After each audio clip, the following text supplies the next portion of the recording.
Good morning बच्चों। Today we will learn non finite verb. Non finite verb बच्चों तीन होती है, इंफिनिटिव, जीरेंड एंड पार्टिसिपल।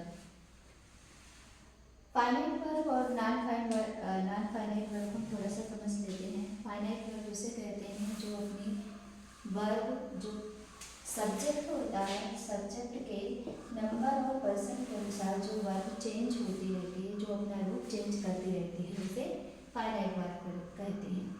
लेकिन बच्चों नॉन फाइनाइट वर्ब जो होता है वो अपने सब्जेक्ट और नंबर से इसका कोई मतलब नहीं होता है। मतलब प्रेजेंट में भी वही फाइनाइट वर्ब लगती है, नॉन फाइनाइट वर्ब लगती है, पास्ट में भी वही नॉन फाइनाइट वर्ब लगती है और फ्यूचर में भी वही नॉन फाइनाइट वर्ब लगती है। कहने का मतलब ये अपने सब्जेक्ट के पर्सन या नंबर के अनुसार जो चेंज नहीं होती है, इसमें चेंजिंग नहीं होती है, उसे क्या कहते हैं, नॉन फाइनाइट वर्ब कहते हैं। और नॉन फाइनाइट वर्ब बच्चों तीन होती है, इंफिनिटिव, जीरेंड एंड पार्टिसिपल। तो first of all we will learn about the infinitive. Infinitive किसे कहते हैं? इंफिनिटिव जब हमारे सेंटेंस में टू प्लस वर्ब के फर्स्ट फॉर्म का यूज होता है तो इंफिनिटिव बनता है।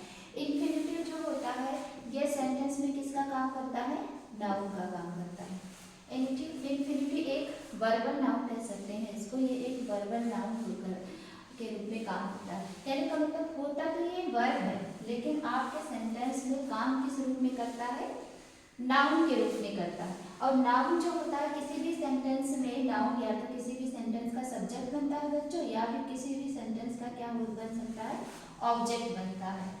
नाउन किसी भी सेंटेंस में या तो सब्जेक्ट के रूप में काम करता है या तो ऑब्जेक्ट के रूप में काम करता है। और ये जो इंफिनिटिव होती है, इंफिनिटिव टू प्लस वर्ब की फर्स्ट फॉर्म जो होती है, ये सेंटेंस में नाउन का काम करती है। नाउन जो है किसी भी सेंटेंस में या तो सब्जेक्ट के रूप में होता है या तो ऑब्जेक्ट के रूप में होता है, तो आप जानते ही हैं। जैसे यहाँ पर देखो बच्चों एग्जाम्पल के रूप में, to walk is a good exercise.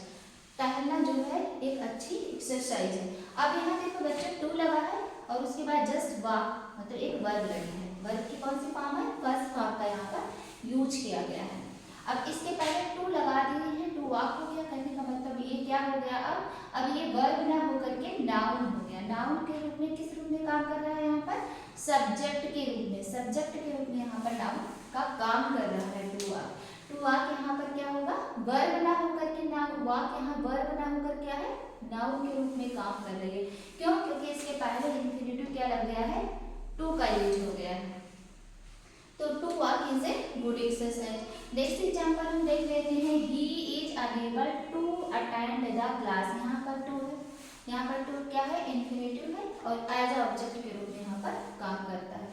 तो किसी भी सेंटेंस में इंफिनिटिव या तो एक सब्जेक्ट के रूप में काम करता है, नाउन होता है, और नाउन के रूप में या तो सब्जेक्ट के रूप में काम करता है या तो ऑब्जेक्ट के रूप में काम करता है। इंफिनिटिव बच्चों ये तो टू प्लस वर्ब की फर्स्ट फॉर्म होती है और बेयर इंफिनिटिव भी होता है, जिसमें हम टू का यूज नहीं करेंगे। लेकिन हमको पढ़ना क्या है? हमको simple, compound and complex sentence पढ़ना है, जिसमें जो इंफिनिटिव, जीरेंड और पार्टिसिपल से मिलकर के हमारे सिंपल सेंटेंस बनते हैं। इसलिए हम इसको पढ़ रहे हैं, इसलिए हम बेयर इंफिनिटिव को यहाँ पर नहीं पढ़ेंगे। तो आपको इंफिनिटिव क्लियर हो गया किसे कहते हैं? टू प्लस वर्ब के फर्स्ट फॉर्म का यूज करके इंफिनिटिव बनाया जाता है और ये वर्बल नाउन होता है। कहने का मतलब वर्ब होके नाउन का काम करती है। ठीक, ये प्योर वर्ब नहीं होती, ये फॉल्स वर्ब होती है। क्यों? क्योंकि ये वर्ब होते हुए भी किसका काम कर रही है? नाउन का। अब नाउन के रूप में या तो ये सब्जेक्ट के रूप में काम कर रही है और या तो काम कर रही है ऑब्जेक्ट के रूप में। नेक्स्ट हमारा टॉपिक जो है बच्चों जीरेंड। जीरेंड क्या होता है? वर्ब की आईएनजी फॉर्म, जिसे हम लोग जानते हैं फोर्थ फॉर्म कहते हैं। जीरेंड भी क्या होती है? वर्ब की आईएनजी फॉर्म होती है। Gerund also acting as a noun. और जीरेंड भी एक्टिंग कैसे करता है? नाउन के रूप में एक्टिंग करता है। जैसे कि इंफिनिटिव था बच्चों, इंफिनिटिव भी एक्टिंग किस रूप में कर रहा था? नाउन के रूप में। वर्ब होते हुए यूज कर हम किस रूप में कर रहे थे? नाउन के रूप में। इन द सेम वे जीरेंड जो होता है वो भी इंफिनिटिव के जैसा ही है, ये भी क्या करता है? नाउन के रूप में एक्ट करता है। वर्ब होते हुए भी इसकी एक्टिंग कैसी होती है? नाउन के रूप में होती है। इसलिए ये भी हमारे सेंटेंस में किस रूप में जाना जाता है? वर्बल नाउन के रूप में इसको जानते हैं हम। जीरेंड में और इंफिनिटिव में बस यूसेज है कि जीरंड में वर्ब की आईएनजी फॉर्म फोर्थ फॉर्म लगती है और इन्फिनिटिव में जो होती है वर्ब की फर्स्ट फॉर्म का हम यूज करते हैं। ठीक, अब इसमें देखो walking is a good exercise, यहाँ पर आईएनजी लग गया और यहाँ पर देखो to walk is a good exercise, यहाँ पर टू प्लस वर्ब की फर्स्ट फॉर्म लग गई, ये हमारा क्या बन गया इन्फिनिटिव। सेम सेंटेंस को हम यहाँ जीरेंड बना दिए, कैसे आईएनजी लगा करके, वर्ब में आईएनजी लगा दिए, हमारा ये क्या हो जाएगा, ये हमारा वर्ब ना हो करके अब हमारा क्या हो गया, ये नाउन हो गया। तो walking is a good exercise, walking is a good exercise, यहाँ पर ये नाउन हो गया, ये हमारी वर्ब हो गई और ये हमारा ऑब्जेक्ट हो गया। तो इस तरह से टहलना स्वास्थ्य के लिए क्या है, एक अच्छी टहलना एक अच्छी एक्सरसाइज है। वैसे कि आपको समझना हो तो इसमें जीरंड में ना नी ने, अगर आप प्रोनाउंसिएशन करते हैं तो ना नी ने लास्ट में आता है, जैसे टहलना, खेलना, पढ़ना, ये सारी चीजें आती हैं। जैसे reading is my favourite pass time, reading मेरी फेवरेट पास टाइम है, तो यहाँ पर भी आईएनजी लगा गया है, रीड वर्ब है और उसमें आईएनजी लगा करके हमने रीडिंग बना दिया। अब ये यहाँ पर क्या है, नाउन के रूप में काम कर रही है और ये जीरंड है। ठीक, इसे हम वर्ब नहीं कह सकते हैं, ये क्या है, नाउन है यहाँ पर, और जीरंड है और काम किस रूप में कर रहा है, नाउन के रूप में, इसलिए हम इसको क्या कहते हैं, वर्बल नाउन भी कहते हैं। नेक्स्ट है बच्चों हमारा पार्टिसिपल, जिसे वर्बल एडजेक्टिव कहते हैं। इन्फिनिटिव और जीरंड जो होता है वो किस रूप में काम करता है, वो नाउन के रूप में काम करता है, लेकिन जो हमारी पार्टिसिपल होती है वो किसी भी उसमें सेंटेंस में एडजेक्टिव के रूप में काम करता है। ये क्या होता है, एडजेक्टिव के रूप में काम करता है। इतना याद रखना है कि इन्फिनिटिव और जीरंड जो होगा वो नाउन के रूप में काम करेगा, लेकिन पार्टिसिपल जो होता है वो नाउन के रूप में काम ना करके किस रूप में काम करता है, एडजेक्टिव के रूप में। और पार्टिसिपल जो होता है बच्चों तीन होती है, present participle, past participle and perfect participle. Present participle में वर्ब प्लस आईएनजी लगती है, जैसे प्लेइंग, वॉकिंग, ड्रिंकिंग, ये क्या हो गया, प्रेजेंट पार्टिसिपल हो गया। पास्ट पार्टिसिपल में वर्ब के फर्स्ट फॉर्म ईडी या ईएन लगता है, जैसे प्लेड, वॉक, ड्रंक, ये सारी चीजें हो गई। एंड परफेक्ट पार्टिसिपल में हैविंग प्लस वर्ब की कौन सी फॉर्म लगेगी, थर्ड फॉर्म को लगाएंगे, जैसे हैविंग प्लेड, हैविंग शी, ये सारी चीजें हो जाएंगी। एग्जांपल देखते हैं, जैसे प्रेजेंट पार्टिसिपल का है he has a smiling face, ये आपका एग्जांपल किसका हो गया, प्रेजेंट पार्टिसिपल का। And past participle, a lost opportunity never return. अब यहाँ पर क्या है, स्माइलिंग है, वर्ब है बच्चों देखो, लेकिन ये नाउन के पहले आकर के क्या एडजेक्टिव के रूप में, इसे वर्बल एडजेक्टिव कहते हैं क्योंकि ये एडजेक्टिव के रूप में काम कर रहा है। यहाँ पर इसे हम वर्ब नहीं मानेंगे, ये क्या है, ये हमारा वर्बल एडजेक्टिव है। A last opportunity never return, ये आपका क्या हो गया, पास्ट पार्टिसिपल हो गया। And third and last, having taken breakfast, Ram went to school. यहाँ पर देखो हैविंग प्लस वर्ब की कौन सी फॉर्म, थर्ड फॉर्म, ये हमारी क्या हो गई, परफेक्ट पार्टिसिपल हो गई। यहाँ पर ये कैसे यूज हुआ है, वर्बल एडजेक्टिव के रूप में यहाँ पर यूज किया गया है। तो याद रखना बच्चों, पार्टिसिपल एडजेक्टिव के रूप में काम करेगा, जीरंड और इन्फिनिटिव हमारे नाउन के रूप में काम करता है। हम इसको इसलिए पढ़ रहे हैं क्योंकि जो हमारा सिंपल सेंटेंस बनेगा, simple sentence, normal simple sentence में क्या होता है, एक सब्जेक्ट होती है और एक वर्ब होता है जो अपना मीनिंगफुल सेंस देता है। सब्जेक्ट वर्ब और ऑब्जेक्ट का कॉम्बिनेशन होता है, उसे हम क्या कहते हैं, सिंपल सेंटेंस कहते हैं। तो नॉर्मली जो सिंपल सेंटेंस होता है उसको तो हम फाइंड आउट कर लेते हैं, उसको तो हम एग्जाम में कर लेते हैं, लेकिन सिंपल सेंटेंस ये हमने जो अभी एक्सरसाइज की है ना, ये past participle, present participle, perfect participle की, ये जेरंड की और ये इन्फिनिटिव, ये सारे सेंटेंस किसमें है, सिंपल सेंटेंस में।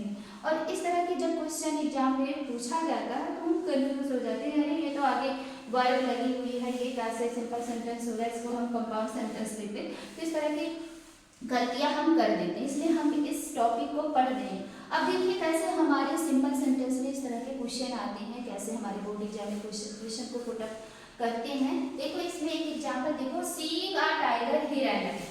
सपोज करो यही क्वेश्चन आपको दे दिया गया, seeing a tiger here and again. अब आपको बता दिया गया कि इसको फाइंड आउट करो, ये कौन सा सेंटेंस है। तो आपने देखा सी मतलब वर्ब पहले आ गई है, तो वर्ब पहले आ गई, आप सोचोगे कौन सा सेंटेंस है। अगर आपने इन्फिनिटिव, जेरेंड और पार्टिसिपल नहीं पढ़ा है तो आप गलतियां कर लोगे, लेकिन अगर आपको इन्फिनिटिव, जेरेंड और पार्टिसिपल के बारे में जानकारी है तो जाहिर सी बात है आपको पता चल गया है ये जेरेंड है, जेरेंड है और ये सिंपल सेंटेंस है, तो आप लिख दोगे सिंपल सिंपल सेंटेंस, ठीक। सीइंग अ टाइगर, टाइगर को देखकर क्या हो गया, वो रैन अवे, वो भाग गया। और दूसरा देखो, the sun having risen the fog disappeared, सूर्य के निकलने पर जो है कोहरा जो है गायब हो गया। अब जो है इसमें क्या हुआ, the sun having risen the fog disappeared, इतना बड़ा सा सेंटेंस है। हाँ, गलती कर दोगे बेटा अगर आप इसको कंपाउंड सेंटेंस या कॉम्प्लेक्स सेंटेंस मानोगे, क्योंकि ये क्या है, ये सिंपल सेंटेंस है और ये किससे बना हुआ है, पार्टिसिपल से बना है। और हैविंग प्लस वर्ब की थर्ड फॉर्म किसमें लगती है, परफेक्ट पार्टिसिपल में लगती है। तो ये कौन सी है, परफेक्ट पार्टिसिपल है और ये सिंपल सेंटेंसेस में यूज हुआ है। तो ये दोनों सेंटेंस जो मैंने अभी एग्जांपल आपको बताया है, ये क्या है, ये सिंपल सेंटेंस है। और सपोज करो यही सेंटेंस दे दिया गया और इस सेंटेंस से आपको पूछ लिया गया कि इस सिंपल सेंटेंस को आप क्या करो, कंपाउंड सेंटेंस में बदलो। तो देखो आप कैसे बदलोगे सिंपल सेंटेंस को कंपाउंड सेंटेंस में। जैसे seeing a tiger he ran away, इसको हम इस तरह से भी लिख सकते हैं, इसका कंपाउंड बनाएंगे तो he saw a tiger and he ran away, ठीक। अब एंड से जोड़ दिया, ये क्या हो गया, कंपाउंड सेंटेंस हो गया। ही saw a tiger and he ran away. अब देखो यहाँ एंड से हम कोऑर्डिनेटिंग कंजंक्शन से जोड़े हैं, ही सा अ टाइगर एक अलग मीनिंग दे रही है, ही रैन अवे एक अलग मीनिंग, दोनों जो है इंडिपेंडेंट क्लास से जुड़ी हुई है और बीच में हमने क्या लगा दिया है, एक कोऑर्डिनेट कंजंक्शन लगा दिया है। तो इस तरह से हम इसका कंपाउंड सेंटेंस बना देंगे। अगर इसी सेंटेंस को कहा गया कि आप इसका कॉम्प्लेक्स सेंटेंस बनाओ तो क्या हो जाएगा, इसको आप पार्टिसिपल से बना दो, having seen a tiger he ran away, ठीक। Having seen a tiger he ran away, tiger को देख करके वो भाग गया। तो ये क्या हो जाएगा, sorry, seeing a tiger, he saw a tiger and he ran away, no no, ये तो आपका प्रेजेंट टेंस का हो जाएगा, ठीक। इसको आप इस तरह से बनाएंगे, इसको आपको कॉम्प्लेक्स बनाना है ना, तो हैविंग सीन अगर आप लगा दिए तो ये क्या हो जाएगा बच्चों, सिंपल सेंटेंस बन जाएगा। इसलिए आपको बनाना क्या है, इसको कॉम्प्लेक्स सेंटेंस में मैंने कहा था जो भी एडवर्ब है और जो रिलेटिव प्रोनाउन है उसका यूज होता है। तो हम यहाँ पर क्या कर सकते हैं, एज सून एज ही सा टाइगर, ही सा टाइगर ही रैन अवे, जैसे ही उसने टाइगर को देखा वो भाग गया। तो ये आपका कंपाउंड सेंटेंस बन गया, ही saw a tiger and he ran away. Complex sentence बन गया, as soon as he saw a tiger he ran away. ठीक इसी प्रकार से जो दूसरा सेंटेंस है, the sun having risen the fog disappeared, हाँ, सूर्य के निकलने पर कोहरा जो है क्या हो गया, गायब हो गया। इसको हम बनाएंगे बच्चों, तो कैसे बना सकते हैं, इसको देखो, सूर्य निकला और कोहरा गायब हो गया, ये हमारा क्या हो जाएगा, कंपाउंड सेंटेंस हो गया। The sun rose and the fog disappeared, ठीक। ये आपका कंपाउंड सेंटेंस हो गया, क्योंकि आपको पता है compound sentence coordinating conjunction fine voice मैंने आपको बताया ही है, वो आप याद करना, उससे बनता है। प्लस इसमें जो क्लास होगी दोनों इंडिपेंडेंट क्लास होगी, कहने का मतलब ये अपने आप में दोनों सेंटेंस अपने आप में कंप्लीट मीनिंग देगा। तो क्या हो जाएगा, the sun rose and the fog disappeared. अब इसी का हमको क्या बनाना है, अगर इसी सेंटेंस को कंपाउंड सेंटेंस में बनाया, अब इसी सेंटेंस को हमको कॉम्प्लेक्स सेंटेंस में बनाना है, तो क्या बना सकते हैं, देखो इसको कैसे बनाएंगे हम लोग, द फॉग डिसअपियर्ड when से जोड़, when the sun rose, जब सूर्य निकला तो फॉग जो हो गया डिसअपियर्ड हो गया, the fog disappeared when the sun rose, जब सूर्य निकला तो फॉग जो है डिसअपियर्ड हो गया। तो इस तरह से बच्चों आपको जो है सिंपल सेंटेंस से कंपाउंड सेंटेंस और कॉम्प्लेक्स सेंटेंस बनाना होगा। तो आपको सिंपल सेंटेंस जरूरी नहीं है कि सब्जेक्ट वर्ब और ऑब्जेक्ट का एक कॉम्बिनेशन करके एक छोटा सा सिंपल सेंटेंस दे। सिंपल सेंटेंस आपका इंफिनिटिव भी दे सकता है, जेरंड भी दे सकता है और पार्टिसिपल भी बोर्ड के एग्जाम में आपको दे सकते हैं। या आपको कंपाउंड सेंटेंस है, इसको सिंपल सेंटेंस बनाना है तो आपको देखना पड़ेगा कि ये सिंपल सेंटेंस जीरंड से बनेगा कि पार्टिसिपल से बनेगा कि इंफिनिटिव से बनेगा कि नॉर्मल बनेगा। तो इसके लिए जरूरी है कि आप इन जो नॉन फाइनाइट वर्ब है जीरंड, इंफिनिटिव एंड पार्टिसिपल, इसको अच्छे से आप समझें।